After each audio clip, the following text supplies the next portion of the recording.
Semanas que não pude estar aqui, ouvi a mensagem, o capítulo 10 de João foi compartilhado, né? Então hoje nós vamos para o capítulo 11. Capítulo 11 do Evangelho de João vai narrar a ressurreição de Lázaro.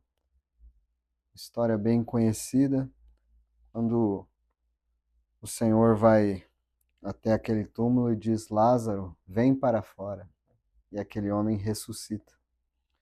Esse é o poder de Jesus, né? Com a sua palavra, ele é a ressurreição e a vida. Aquele que crê nele, ainda que esteja morto, viverá.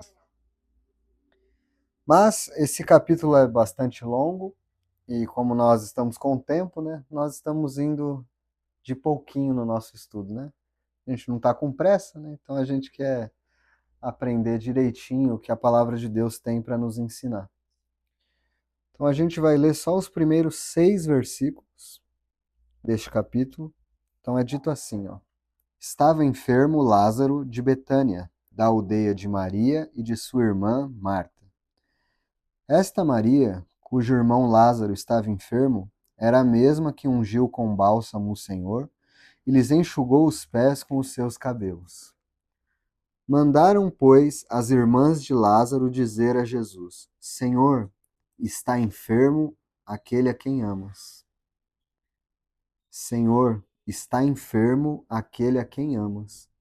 Ao receber a notícia, disse Jesus: Esta enfermidade não é para a morte, e sim para a glória de Deus, a fim de que o Filho de Deus seja por ela glorificado. Ora, amava Jesus a Marta e a sua irmã e a Lázaro. Quando, pois, soube que Lázaro estava doente, ainda se demorou 2 dias no lugar onde estava. Só até aí, vamos orar. Senhor, nós te agradecemos por tua palavra, porque a tua palavra é verdadeira vida para nós. Tuas palavras são espírito e vida, Senhor. Fale aos nossos corações esta noite, nós te suplicamos. Em nome de Jesus. Amém.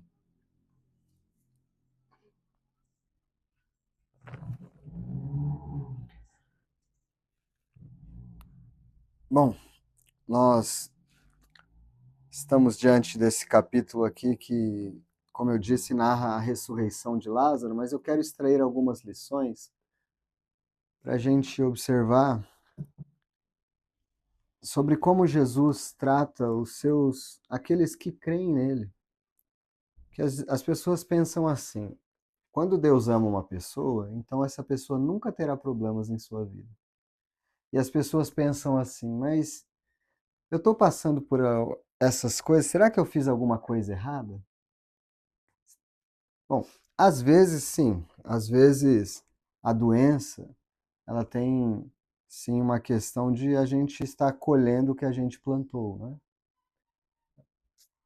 Mas nem sempre uma doença é uma punição de Deus para algo que está acontecendo. Nem sempre é. Toda doença, toda enfermidade que ocorre neste mundo é em decorrência do pecado. Porque o pecado entrou no mundo, então antes do pecado entrar no mundo, nós não tínhamos problemas. Adão e Eva ali naquele jardim não teriam problemas nenhum. E se eles não tivessem pecado, nós viveríamos naquele jardim. Mas não foi isso que ocorreu. Né? E quando o pecado entrou no mundo, então a morte entrou no mundo. O homem não tinha que lidar com esta questão se ele fosse obediente, mas o homem desobedeceu. Então a morte entrou no mundo. Mas Deus propiciou a vida eterna por meio de seu Filho Jesus Cristo. Né? Por um homem a morte entrou no mundo. O pecado e a morte entrou no mundo, mas por um único homem a vida eterna. E este homem é Jesus Cristo, o Deus homem, que abriu mão da sua glória e desceu. Então, aqui nos é aberto uma família. Marta, Maria e Lázaro. 3 irmãos. O Evangelho de Lucas, no seu capítulo 10, vai dizer que Jesus já havia sido hospedado por aquela família. Estas pessoas aqui já criam em Jesus, já eram discípulas de Jesus. Jesus, Por exemplo, no versículo 11, ele diz assim: Nosso amigo Lázaro adormeceu, mas vou despertá-lo. Olha como Jesus chamava Lázaro, nosso amigo. Jesus dizia que Lázaro era um amigo dele. Marta, em Lucas 10, é dito que Marta hospedou Jesus e servia Jesus em sua casa. Maria, que é essa irmã, ela ficava aos pés de Jesus ouvindo os ensinamentos dele. Maria, no versículo 2 aqui, é dito que ela certa vez derramou um bálsamo aos pés do Senhor e enxugou com os seus cabelos. Então nós estamos diante aqui de uma família que amava e servia a Jesus. E pode uma pessoa que ama Jesus e servir Jesus estar numa situação dessa, com uma enfermidade? As pessoas pensam, não, isso não é possível. Porque se eu estou servindo a Deus, nada pode acontecer comigo. Mas esse é um pensamento errado. Isso não é o pensamento que é revelado pela palavra de Deus. Às vezes a gente pensa que servir a Deus vai nos livrar de todos os infortúnios, todos os problemas desta vida. Servir a Deus e entregar nossas vidas ao Senhor vai nos livrar da condenação do inferno, vai nos livrar da culpa de nossos pecados. Mas Jesus disse: Neste mundo vocês terão aflições, neste mundo vocês passarão por dificuldades. A gente tem repetido estas coisas aqui porque essas coisas, apesar de serem repetidas, são coisas difíceis da gente aprender. A gente tem dificuldade. Então, muitas vezes nós terminamos a reunião aqui, damos abertura para falar e a dona Luísa pergunta: mas o que eu estou fazendo de errado? O que eu estou fazendo de errado para estar nessa situação? Porque a nossa mente funciona assim. Eu preciso fazer alguma coisa certa para Deus me recompensar pelas coisas que eu estou fazendo. E aí eu vou ter uma vida boa. Como eu não estou fazendo as coisas certas, Deus está me punindo. E a nossa mente funciona assim. No toma lá, dá cá. Eu faço isso, Deus me dá isso. Se eu faço aquilo, Deus me dá. Mas esse não é o Evangelho. Para salvação, por exemplo, não há nada que possamos fazer. Nada. Não é, eu vou fazer isso e Deus vai me salvar. Não. Eu preciso me arrepender e crer. E eu não estou fazendo nada. Quem que fez? Quem que garante a salvação de um homem? Quem que faz isso? Jesus, ao morrer na cruz. Né? Então, essa é uma lição importante. Né? Nem toda enfermidade é uma punição e os discípulos de Jesus podem sofrer. Então, é mentira quando as pessoas dizem assim: se você entregar sua vida para Jesus, você não vai ter mais problema nenhum. Se você entregar sua vida para Jesus, acabou. Você vai ter carro novo, carro do ano, você não vai ter doença, você não vai ter problema, vai estar tudo. Não, esse não é o evangelho. Esse é o evangelho que é pregado aí. Mas esse não é o evangelho. Como é que pode? Essa família aqui ama Jesus, Jesus chama eles de amigo e está enfermo? As irmãs de Lázaro, porque Lázaro, nesse momento que elas mandam a mensagem, ele ainda não morreu. Ele está doente, mas gravemente doente. Essa doença era tão grave que levou à morte dele. E ela disse assim, e elas mandaram um recado para Jesus dizendo assim: Olha, Jesus, Senhor, está enfermo aquele a quem amas. Coisas que na mente das pessoas não combinam. Como é que enfermidade, Deus ama alguém e deixa enfermo? Deus pode amar uma pessoa e deixar essa pessoa enferma? Como é que pode ser um negócio desse? Mas a Bíblia diz que sim. A Bíblia está dizendo que sim. Que o homem pode estar em enfermidade e mesmo assim ser amado por Deus. Porque a prova do amor de Deus não é o nosso bem-estar constante nesta terra. A prova do amor de Deus, Deus prova o seu amor para conosco pelo fato de ter Cristo morrido por nós, sendo nós ainda pecadores. Deus não precisa provar mais nada, ele já provou. Ele deu aquilo que ele tinha de mais precioso para ser chicoteado, esbofeteado, cuspido, zombado, ferido pelas nossas transgressões, pelos nossos pecados. O castigo que nos traz a paz estava sobre Jesus. Ele não precisa provar mais nada. Mas a gente, porque qual que é o nosso problema? A gente vive aqui olhando só para as coisas desta terra. Mas um homem que é salvo por Jesus, ele aprende a pensar nas coisas que são lá do alto. Ele aprende que esta vida aqui é passageira, não é?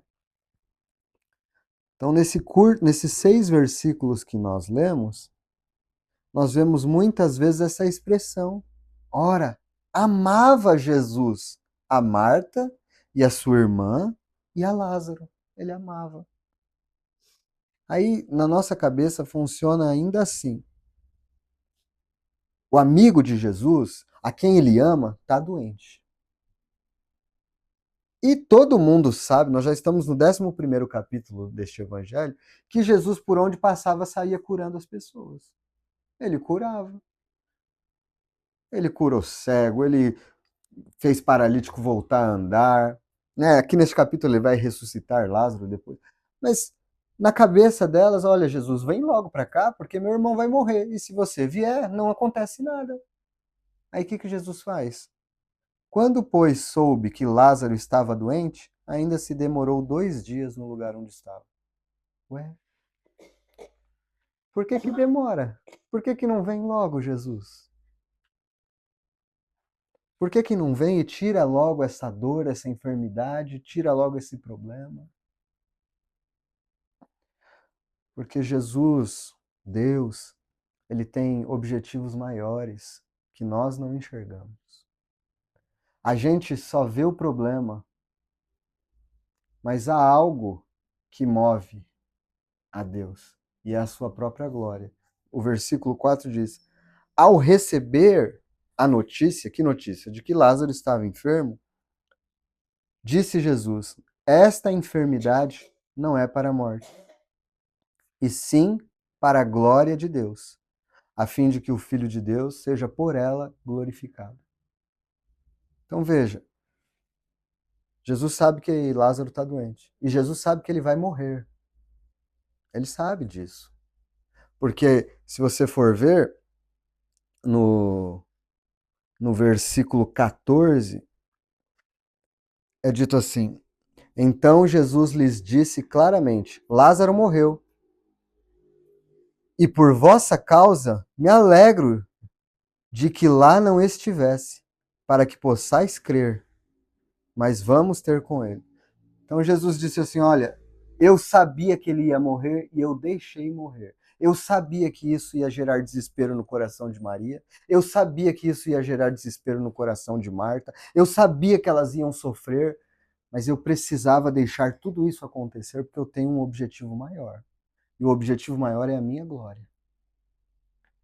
E eu vou lá e vou ressuscitar. E eu estou feliz, ele olha para os seus 12 discípulos e diz: eu estou feliz que a gente não estava lá, porque agora vocês vão ver que eu sou a ressurreição e a vida. Vocês vão ver quem eu sou. Então Jesus tinha esse objetivo. Então, às vezes, a gente ora por algumas coisas que demoram para acontecer.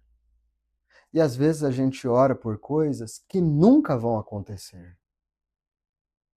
Porque Deus não é o nosso mordomo e nós ficamos dando ordens para ele, ele executa as nossas ordens. Deus é o Senhor de toda a terra. Ele é o Deus que sabe de todas as coisas e que faz o que vai redundar na sua própria glória. Puxa, isso pode rasgar o nosso coração no meio. Quer dizer que eu não sou o centro do universo? Quer dizer, não, não é. Mas Deus não deixa de amar, mesmo que a nossa situação seja difícil. Deus não deixa de amar. Você quer ver uma coisa interessante? Está dizendo aqui, esta enfermidade não é para a morte, e sim para a glória de Deus. Então a gente pensa assim, estou entendendo, Jesus vai lá e vai ressuscitar, e isso vai ser para a glória de Deus. Nenhuma doença pode ser para a glória de Deus, a gente pensa então, porque ele vai lá e vai ressuscitar. Aí para Paulo ele diz assim, eu não vou te curar. Porque senão você vai se ensoberbecer, você vai se orgulhar. E eu vou deixar você com esse espinho na carne aí. Porque senão você vai se orgulhar. Se Paulo se orgulha com a grandeza das revelações que ele recebe, então ele não vai dar glória a Deus. Porque Deus se preocupa com a sua glória. Ah, mas que Deus egoísta que se preocupa com a sua glória. Não é egoísmo, porque nós só vamos ser verdadeiramente plenos, felizes, dando glória a Deus. O homem foi criado para isso e se completa nisso, em conhecer a Deus. E às vezes, Deus utiliza sofrimentos, Deus utiliza questões que para nós são desagradáveis para nos ensinar mais sobre quem Ele é. Não é verdade que muitas vezes nós buscamos a Deus mais e conhecemos a Deus mais quando estamos nas necessidades? Quando estamos passando pelas dores? Quando estamos passando pelos sofrimentos? Às vezes a pessoa se esqueceu de Deus a vida toda, mas quando estava nos momentos de dificuldade, ela voltou a clamar a ajuda de Deus. Então Deus entendeu o seguinte: para este coração e para este tipo de pessoa, a melhor condição para ela era estar em uma dificuldade, porque assim o seu coração se voltaria para mim. Então nós não entendemos os caminhos de Deus e os porquês de Deus, mas nós sabemos qual é o seu objetivo, a sua glória. No final deste evangelho, por exemplo, a gente pode ir lá, só para vocês verem. Então, ó, a doença, uma pessoa pode estar doente e isso ser para a glória de Deus. Uma pessoa pode ser curada e isso ser para a glória de Deus. E uma pessoa pode morrer e isso ser para a glória de Deus. Aí não é possível um negócio desse, não. Como é que alguém pode morrer e isso ser para a glória de Deus? Mas veja, isso eu sei que não é pregado, não. Sabe por quê? Porque a única coisa que é pregada hoje em dia é Deus vai te curar e vai dar tudo certo. Porque o objetivo dos que pregam essas coisas, normalmente, né, infelizmente, é enganar o povo, seduzir o povo e, se possível, arrancar todo o dinheiro deles. Com falsas promessas, com coisas que eles não pregam a verdade completa da palavra de Deus. A verdade pode ser mais dura do que as mentiras doces que aí contam. A verdade pode ser mais dura, mas as mentiras doces que contam não libertam o homem do pecado e não salvam o homem. A verdade é que liberta. Conhecereis a verdade vos libertará. É melhor ouvir as verdades duras da palavra de Deus, mas elas são duras por causa do nosso coração que é duro. Porque a verdade da palavra de Deus, ela é sim doce, ela é maravilhosa. Mas veja, o que Jesus disse para Pedro, João 21, versículo 18. Em verdade te digo, que quando eras mais moço, tu te cingias a ti mesmo e andava por onde querias. Quando, porém, fores velho, estenderá as mãos e outro te cingirá e te levará para onde não queres ir. Disse isto para significar com que gênero de morte Pedro havia de glorificar a Deus. Com que gênero de morte Pedro havia de glorificar a Deus. Aqui nós estamos vendo que a morte de Pedro era para a glória de Deus. E o texto diz que, olha, quando você for mais velho, Pedro, alguém vai te cingir, vai estender suas mãos e vai te levar para um lugar onde você não quer ir e você vai morrer lá. Então aí a gente, conhecendo a história da igreja, a gente sabe que Pedro, por exemplo, ele morreu crucificado. Levaram ele para onde ele não queria ir. Mas sabe o que Pedro falou quando ele estava para ser crucificado? Apontaram para ele, olha, você vai ser crucificado ali. Essa é sua sentença. Porque ele foi um criminoso? Não, porque ele pregou o evangelho. Porque ele viveu para a glória de Deus, porque ele testemunhou. Esse foi o fim da vida dele. Crucificaram a Pedro. Né? Isso está narrado nos livros aí de história da igreja. Aí quando ele chegou, ele falou assim, olha, eu não sou digno de morrer da mesma forma que meu Senhor morreu. Então é dito que ele pediu para que virassem a cruz de cabeça para baixo, para que ele morresse crucificado de cabeça para baixo. Ele falou, eu não sou digno de morrer igual ao meu Senhor. Veja, então, No caso de Lázaro, o Filho de Deus seria glorificado porque ele iria deixar a doença avançar até a morte e ele ia lá ressuscitar a Lázaro, para mostrar que ele é a ressurreição e a vida. No caso de Paulo, ele falou: não vou te curar, Paulo, mas isso vai ser para minha glória também. Aí sim você não se orgulha e você continua sendo um servo fiel a mim e dependendo de mim. No caso de Pedro, ele falou: Pedro, você vai morrer e isso vai me dar glória. Esse é o tipo de morte que vai me glorificar. A vida só tem um significado: dar glória a Deus. Esse é o significado das nossas vidas. Mas isso só os crentes podem entender. Porque para o mundo e para o falso evangelho que está sendo pregado, o significado da vida é você ter tudo que você quiser, do bom e do melhor, e nunca ter problemas. Mas aqui nós estamos aprendendo que o fim é a glória de Deus. E que passarmos por dificuldades não significa a ausência do amor de Deus. Jesus ama. Quando Jesus chegou até o túmulo de Lázaro, e ele falou: removam a pedra, aí a irmã de Lázaro falou: ah, Senhor, já cheira mal, já faz 4 dias. Né? E Jesus, antes disso, o versículo mais curto da Bíblia é dito assim: Jesus chorou. Poxa, mas Jesus sabia que ele ia ressuscitar Lázaro, por que ele está chorando? Porque isso mostra que Jesus ele se compadece das nossas dores, ele se compadece das nossas questões, ele tem misericórdia, ele nos ama, ele se compadece, mas ele sabe o que é melhor para nós. Jesus sabia que durante esses dias em que ele ficou demorando para ir, como estava o coração de Marta e Maria. Ele não vem, ele não resolve nosso problema, ele não ama a gente, ele não vem, ele não ama a gente, olha lá, ele não está vindo. A gente recebeu ele na nossa casa, a gente serviu ele. Ó, Maria, você ficava lá ajoelhada nos pés dele, você ouviu atentamente as palavras, eu servi aqueles 12 discípulos dele, eu servi todo mundo. Mas agora que a gente está precisando, ele não vem. Agora que a gente está precisando, ele se demora. Jesus sabe disso. Jesus sabe disso. Mas ele tem um propósito maior. Às vezes a gente ora por coisas que, se Deus desse, ia ser pior para nós. Ele sabe o que é melhor para nós. Ele sabe o que, é que ele está fazendo com as nossas vidas. Nós precisamos aprender a confiar nele. Eu sei que é difícil. É muito difícil. Mas se você crer, você verá a glória de Deus.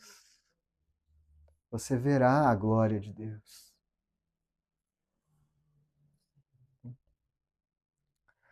Então, eu queria deixar estas breves meditações hoje aqui. Né, nós vamos continuar neste capítulo, há muita coisa, mas eu não quero falar demais e a gente perder as coisas. Então vamos ficar com isso aqui. Quando nós estivermos sofrendo, e aqui é claro, né, que nós já estamos aqui há alguns meses e nós sabemos do sofrimento que a Luísa tem passado. Nós sabemos.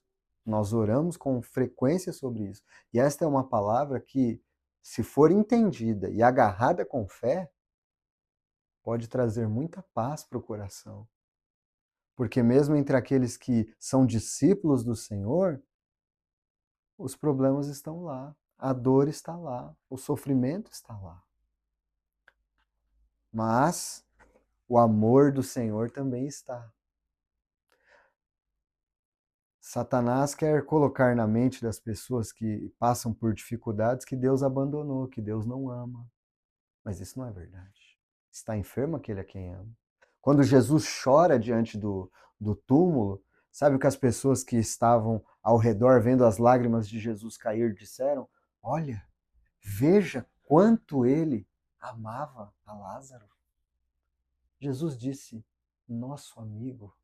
Puxa, que coisa maravilhosa você saber que Jesus chama amigo a Lázaro. Ele é meu amigo. Eu o amo. Puxa, que coisa maravilhosa saber que o Deus eterno tem tanto amor por pecadores como nós, que ele é capaz de chamar de amigo. Esse é o coração de Jesus. Então não duvidemos do amor do Senhor. Nunca duvide do amor do Senhor, mesmo que você esteja passando por problemas. Mesmo que você esteja com doenças. Não duvide do amor de Deus. Está claro que Deus é poderoso para realizar o que Ele quiser. Ele tem poder para tirar um morto da sepultura que já cheira mal há 4 dias e com uma palavra dizer, sai daí. E esta pessoa voltar à vida. Ele é poderoso. Ele fez os céus e a terra. Mas ele é poderoso também para não fazer nada e sustentar esta pessoa com fé. Porque a gente sempre tem que dizer isso. A gente vai, depois que passarmos por este capítulo, ver que Lázaro foi ressuscitado. Só que Lázaro morreu um dia de novo. Porque senão o crente não morre nunca, não é? É toda hora ressuscitando o crente, ele não morre. Só que este capítulo, esta palavra, nos ensina mais do que isso. Lembra que eu tenho dito aqui que todo milagre que Jesus faz no Evangelho de João, todos os milagres de Jesus revelam e nos ensinam algo maior do que o milagre em si? Quando Jesus está dando vista aos cegos, qual que era a lição? Eu sou a luz do mundo. Quem me segue não andará em trevas. Ele não estava só devolvendo a visão, ele estava ensinando algo acerca de quem ele é. Eu sou a luz do mundo. Quando Jesus multiplica os pães para as pessoas se alimentarem, ele não está só enchendo a barriga das pessoas de comida. Ele está dizendo, eu sou o pão vivo que desceu do céu. Quem de mim se alimenta, por mim viverá. Ele está ensinando algo mais profundo do que o milagre em si. Porque o que importa mesmo é o que ele está ensinando acerca de quem ele é. Estes milagres foram escritos para que creiais e, crendo, recebam vida em seu nome. O Evangelho é o poder de Deus para a salvação do homem, para dar vida eterna ao homem. Não apenas para melhorar a vida dele aqui e agora. Embora viver com Cristo aqui seja a melhor coisa que alguém possa ter nesta vida. Viver com Cristo aqui, sentir o seu amor, a sua presença, o seu cuidado, ter os olhos abertos espiritualmente falando para entender a sua palavra. É a maior riqueza que um homem pode ter. A maior riqueza. Então que a gente fique com estas lições aqui de hoje. Senhor, nós te agradecemos por tua santa palavra. E que estas verdades caiam no coração e sejam recebidas com fé. Se agarrem, que estas verdades esmigalhem as mentiras que Satanás coloca na mente. Que estas verdades da tua palavra revelem ao coração de cada um aqui quem tu és. E que o nosso fim, o fim mais digno de um homem, é glorificar ao Senhor. E que o Senhor tudo faz para a sua própria glória. Revela aqui, Senhor, o teu amor a cada um que está aqui.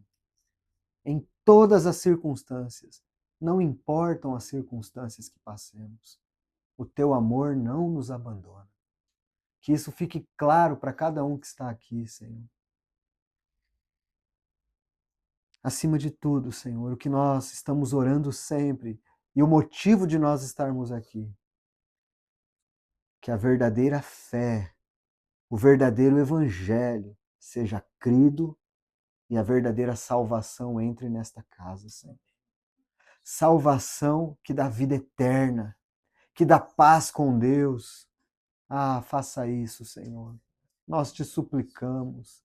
E que o poder que acompanha a salvação, o poder do Evangelho, encha o coração de alegria, encha o coração de paz, para passar por toda e qualquer situação, dando glória ao Senhor. Te agradecemos, Senhor, e louvamos o teu nome. Em nome de Jesus. Amém.